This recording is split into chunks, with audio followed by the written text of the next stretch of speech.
नमस्कार. नमस्कार जी, नमस्कार. नमस्कार. आपला परिचय? मी नारायण पाटणकर, मुक्काम हनुमानडाना, हम्म, तहसील भैसदे, जिल्हा Betul. Mobile number? Mobile number आहे 9406 90 16 39. 39. आता काका, आपण तुमच्या गावात तुम्हाला म्हणजे डेमो दिला होता हो जी. 29/7/2025. जी. बरोबर आहे. हो जी. त्यावेळेस आपली मक्का एकदम छोटीशी होती. छोटी छोटी होती. म्हणजे किती होती मक्का असा अंदाज? अंदाजे असं 3-3.5 फूट. 3 फूट 3 फुटाची होती, 2.5-3 फुटाची. बरोबर आहे. आज आपण ह्या शेतात 11/8/2025 ला ह्या शेतात पोहोचलेलो आहे. हो जी. आता आपण जे औषधी दिली त्याच्यापासून सरपासून रिझल्ट समजून घेऊ. जी. तर आपण तुम्हाला एका टाकीचा जो डेमो दिला होता, हो जी. त्याच्यामध्ये एक बॅलेन्सर नावाचं औषध होतं, जी. सरदार ॲग्रिकेम कंपनीचं. जी. त्याच्यामध्ये पाण्याचा पीएच आणि टीटीएस कव्हर होते. जी. तो सुरुवातीला आपण ते टाकलं. हो. नंतर एक कंट्रोलर होतं, हो जी. कळू. हो जी. म्हणजे कंट्रोलर अशी चीज आहे काय, ह्या पोंग्यामध्ये खूप अळी येते. हो जी. बरोबर आहे. हो. ह्या पोंगा तुमचा क्लिअरिटी झाला म्हणजे अंडीच खतम झाली. हो जी. आज कोणाच पोंग्यामध्ये अळी नाही आहे. नाही नाही, बरोबर आहे. बराबर पूर्ण साफसुथरा माल, पूर्ण साफसुथरं. हो. आता जिथं नाही टाकलं तिथं तो रोग आहे. रोग थोडा थोडा. बरोबर आहे. हो जी. आपला डेमो टाकल्यानंतर तुमचा स्प्रे पण नाही झाला अजून. नाही, दुसरा स्प्रे केलाच नाही त्याच्यावर. केलाच नाही. बरोबर आहे. आता याच्यात दुसरी औषध घेतली आपण, ॲग्रो स्प्रे, लिक्विड मायक्रोडन प्लस नत्राचं काम करते. जी. नंतर फास्को हो. फॉस्फेटचं काम करते. नंतर गॅलेक्सी पोटॅशचं काम करते. जी. असं कॉम्बिनेशनचा आपण एक इथं डेमो दिलेला आहे, जी. हो. सरदार ॲग्रिकेम हो. अमरावती. जी. आता ह्या डेमो टाकल्यानंतर 4-5 औषधी घेतल्यावर तुम्हाला काय रिझल्ट वाटले तुम्हाला? नाही, फसल चांगली आली ना, अच्छी फसल आली आहे. म्हणजे खूप सुपर. खूप सुपर फसल आहे. म्हणजे आज तुमचं मध्य प्रदेश, MP मध्ये आज मक्याची परिस्थिती कशी आहे? जसं पाऊस नाही आहे, अशा टाइमला मक्याची क्वालिटी लोकांची आहे काय? नाही, अशी क्वालिटी नाही आहे.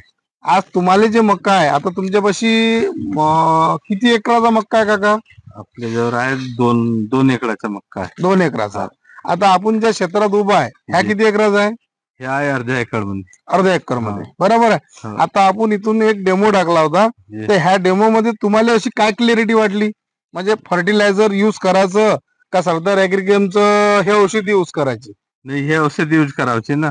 असं तुम्ही जो दिला डेमो, हे यूज करायचे. मग याच्यामध्ये तुम्हाला काय काय क्लॅरिटी वाटली? म्हणजे पानामध्ये चवळीपणा आली, त्याच्यानंतर तुमची गिरनेसपणा, त्याच्यानंतर दंड्यामध्ये फरक, कलर मध्ये फरक आहे, पुरा पूर्ण हिरवं कंच वळलं, पिवळपणा नाही, काही नाही. जो तुम्ही डेमो दिला त्यावेळेस मटकाच तुमचं तणनाशक झालेलं होतं. बरोबर आहे. त्यावेळेस थोडं पिंगट आणि 2.5 फुटाची हाईट होती. आज लगभग 7 फुटाची हाईट झाली. 7 फुटाची हाईट आहे. बरोबर आहे. आज या शेतात 7 फुटाची हाईट आहे. आता 7 फुटाची हाईट असून गिरनेस पण पहा तुमच्या याच्यात अशी अळी कुठं नाही आहे पोंग्यात. नाही कुठे. त्याच्यानंतर हे झाड तंदुरुस्त आहे, त्याच्यामुळे तुमचं फळ पण चांगलं मोठं होईल. फळाची साईज, फळ जो काही याला कणूस लागेल ते त्याची साईज पण मोठी होणार. म्हणजे आवरेजच्यातही फरक पडणार. मग असं तुमच्या बाकी शेतकऱ्याला काय सांगूशी वाटते तुम्हाला या औषध बद्दल? नाही, औषध बद्दल तर वापरली पाहिजे. नाही, औषध प्रत्येकानं युज करायला पाहिजे. एक वेळ युज करायला पाहिजे. त्याच्यात त्याला चांगले समाधान रिझल्ट भेटेल. जे आज तो फर्टिलायझर साठी, युरिया, DAP साठी खूप फिरत आहे, असं न करता त्यानं लिक्विड फॉर्म मध्ये कधी युज केलं आणि वरतून स्प्रे मध्ये काम केलं तर खूप चांगले रिझल्ट भेटेल. खूप चांगला रिझल्ट आहे. म्हणजे शेतकऱ्याला फिरायची गरज नाही आणि आवरेज पण चांगलं वाढेल. आणि दुसरी गोष्ट, खर्च पण कमी होईल. खर्च बी कमी आहे. म्हणजे 600-650 एकराचा खर्च आहे, खूप मोठा खर्च नाही. याच्यामुळे हे त्याचं उत्पन्न वाढेल, खर्च कमी होईल, त्याच्या सगळ्या गोष्टी डेव्हलप होईल. बाकी शेतकऱ्याला काय सांगूशी वाटते तुम्हाला? केला पाहिजे, नाही यूज केला पाहिजे. या दवाईचा यूज मारला पाहिजे स्प्रे. असं काय 10 स्प्रे नाही मारून 1 स्प्रे मारा, झंझट खतम करा फसलची झंझट खतम करा. काही हरकत नाही. धन्यवाद काकाजी. नमस्कार. नमस्कार.